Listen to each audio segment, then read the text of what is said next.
다 함께 사도신경으로 우리의 신앙을 고백함으로 8월 26일 목요일 12예언서 기도회를 시작하겠습니다. 나는 전능하신 아버지 하나님 천지의 창조주를 믿습니다. 나는 그의 유일하신 아들 우리 주 예수 그리스도를 믿습니다. 그는 성령으로 잉태되어 동정녀 마리아에게서 나시고 본디오 빌라도에게 고난을 받아 십자가에 못 박혀 죽으시고 장사된 지 사흘 만에 죽은 자 가운데서 다시 살아나셨으며 하늘에 오르시어 전능하신 아버지 하나님 우편에 앉아 계시다가 거기로부터 살아있는 자와 죽은 자를 심판하러 오십니다. 나는 성령을 믿으며 거룩한 공교회와 성도의 교제와 죄를 용서받는 것과 몸의 부활과 영생을 믿습니다.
오늘 우리에게 주신 하나님 말씀은 말라기 3장 7절에서 12절입니다.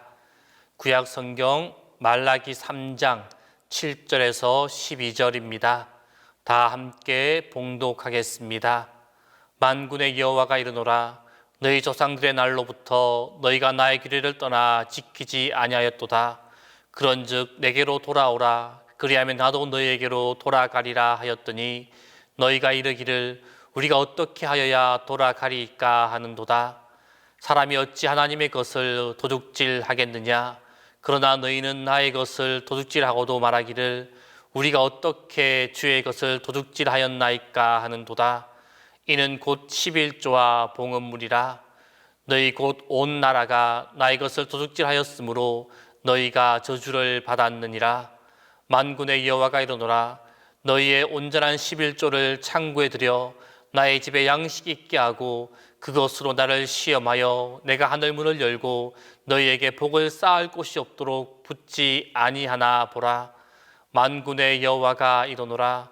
내가 너희를 위하여 메뚜기를 금하여 너희 토지 소산을 먹어 없애지 못하게 하며 너희 밭에 포도나무 열매가 기한 전에 떨어지지 않게 하리니 너희 땅이 아름다워짐으로 모든 이방인들이 너희를 복되다 하리라. 만군의 여호와의 말이니라.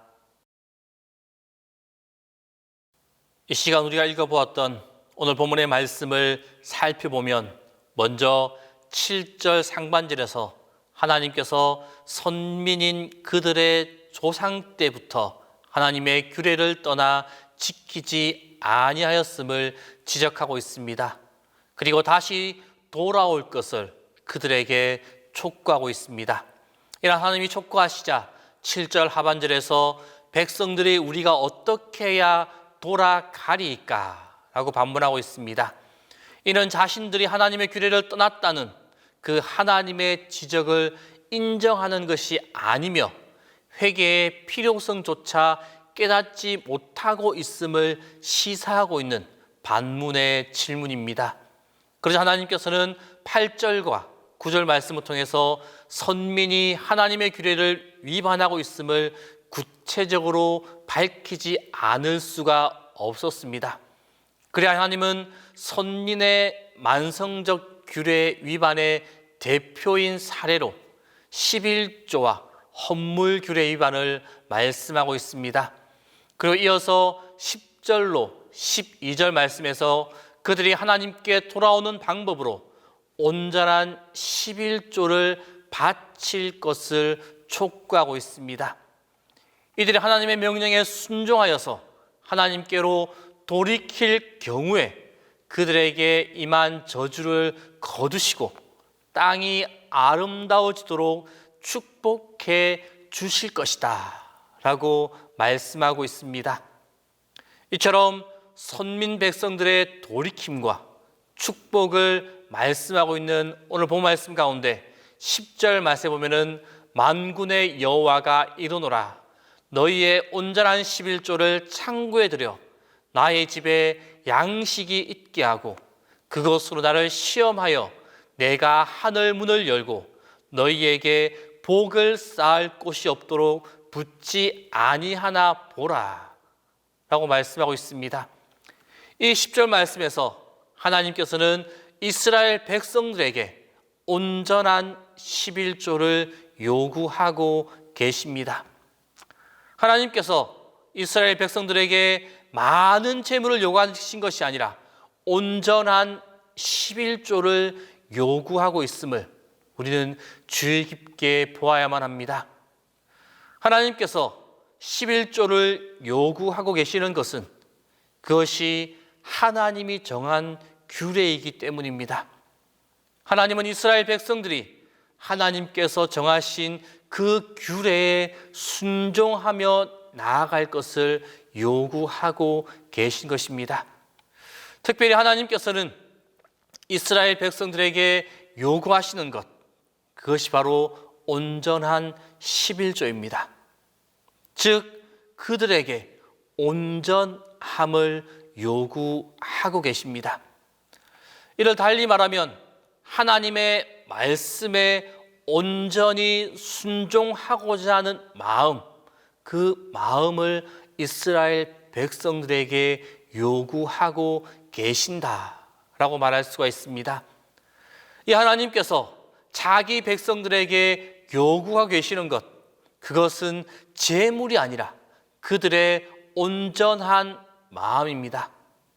하나님께서 자기 백성들에게 재물을 요구하시고자 하였다면 겨우 11조만을 그들에게 요구하셨겠습니까? 하나님께서 무엇이 부족해서 사람들에게 재물을 달라라고 요구하시겠습니까? 그럼에도 하나님께서는 이스라엘 백성들에게 11조를 하라라고 말씀하고 계십니다. 그들에게 이렇게 요구하신 것은 그들을 통해 그들의 마음, 온전한 마음을 받기 원하셨기 때문입니다. 주님은 산상수훈에서 내 보물이 있는 그곳에 내 마음도 있다라고 말씀하셨습니다. 이 말씀처럼 우리 인간은 가장 가치 있다고 생각하는 그것에 마음을 두게 마련입니다. 이에 하나님은 이스라엘 백성들에게 11조를 드리게 함으로써 그들의 온전한 마음을 받고자 하신 것입니다. 그러므로 이스라엘 백성들은 온전한 11조를 주님께 드림으로 하나님께 그들의 마음을 드려야만 하였습니다. 그들이 온전한 11조를 드리지 않았다면 그것은 곧 하나님께 마음을 드리지 않았다라는 것을 의미하고 있습니다. 마음을 하나님께 드리는 자는 온전한 11조를 드리게 되어 있습니다. 11조는 물론 그 이상의 것을 주님께 드려도 전혀 아깝지 않습니다. 다윗은 그 마음이 오직 하나님을 향하여 있었던 사람이었습니다. 그의 마음은 그의 것이 아니라 하나님의 것이었습니다. 오죽하면 하나님께서 그에 대하여 내 마음에 합한 사람, 이렇게 그를 말씀하였겠습니까? 이러한 다윗은 하나님께 11조를 드리는 것, 그것으로 만족하지 아니하고 마음과 정성을 다하여 하나님의 집을 짓기 위한 준비를 하였습니다. 하나님께 마음을 드린 자, 그 사람은 삶은 의미와 이와 같습니다. 이 사람들에게 온전히 하나님께 마음을 드린 그 사람들에게 온전한 11조는 지극히 당연한 것이 되어집니다. 성도 여러분, 오늘도 하나님은 우리에게 재물이 아니라 온전한 마음을 원하십니다. 하나님을 향한 온전한 마음, 하나님의 말씀에 온전하게 순종하는 마음, 그 마음을 우리에게 바라고 계십니다.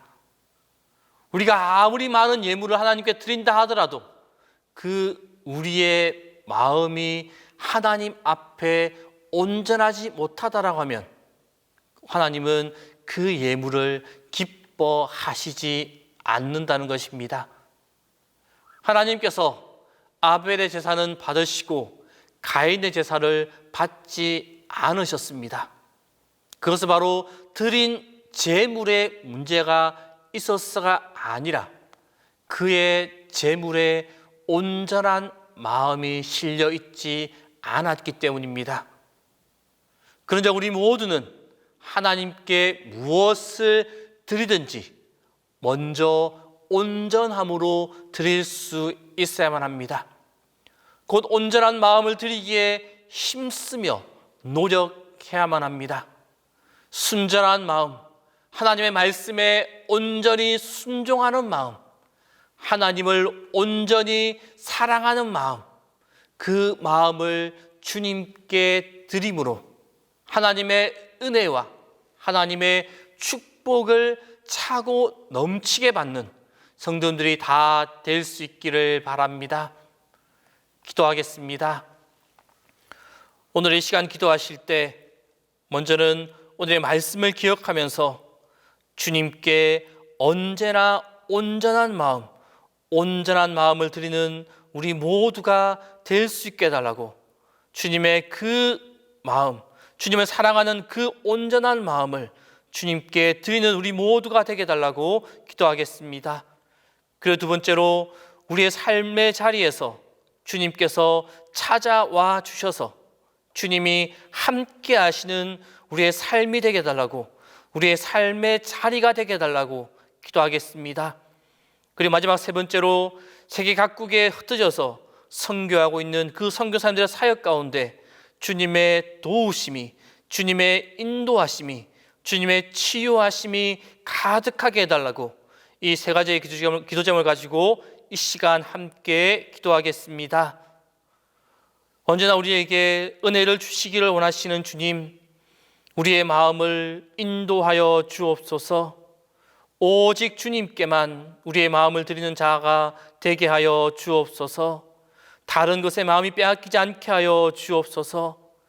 세상적인 것에 우리의 마음을 빼앗기지 않도록 인도하여 주옵소서. 오직 주님께만 온전한 마음을 드리며 나아가는 우리의 삶이 되게 하여 주옵소서. 주님이 원하시는 온전한 마음으로 주님을 섬기며 주님께 나아가는 우리 삶이 되도록 인도하여 주옵소서. 주님을 먼저 생각하고 주님을 먼저 의지하는 우리가 되게 하여 주옵소서. 언제나 주님의 자녀로 주님을 사랑하는 온전한 마음으로 주님께 나아감을 통하여 주님의 사랑과 주님의 은혜를 받아 누리는 우리 모두가 되도록 붙잡아 주옵소서. 하나님 아버지, 오늘도 우리 성도들의 삶의 자리에 찾아가 주셔서 함께 하여 주옵소서. 육체의 질병으로 힘들어하는 성도들을 능력의 손으로 어루만져 주옵소서. 주님의 손길이 닿는 곳마다 치유의 역사가 일어날 줄을 믿습니다. 자비로우신 주님, 고통 가운데 신음하는 주님의 백성들을 살펴 주옵소서. 하나님이 살아계시다는 것과 살아계신 하나님이 정말로 나를 사랑하고 계시다는 것을 온몸으로 느끼고 경험하게 하여 주옵소서.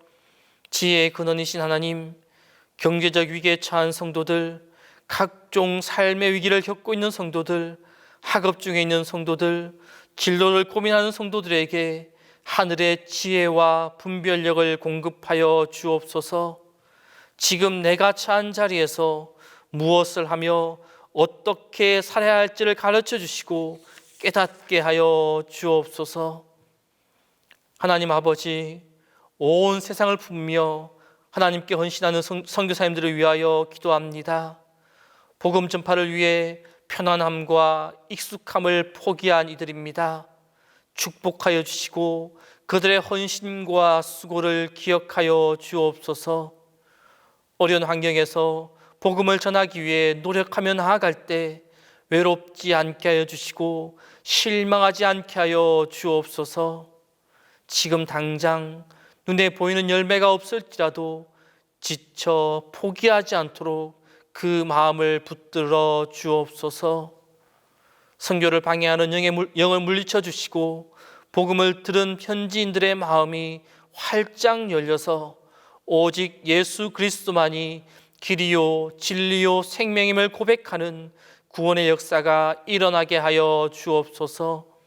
그리하여 선교사님들이 사역하는 곳에서 찬양과 예배의 소리가 커지며 주님의 몸된 교회를 세워지는 귀한 역사가 있게 하여 주옵소서. 또한 코로나 사태가 장기화되면서 세계각국의 선교사님들도 힘든 시간을 보내고 있습니다. 그들을 감염병으로 지켜주시고 그들의 사역과 마음과 생각을 지켜주옵소서. 변화되는 선교지의 환경에 지혜롭게 대처하게 하시고 두려워하지 않도록 힘과 용기를 더하여 주옵소서. 주님, 담임 목사님 위하여 기도합니다. 항상 주님의 도우심과 인도하심과 보호하심과 지켜주심이 함께하여 주옵소서.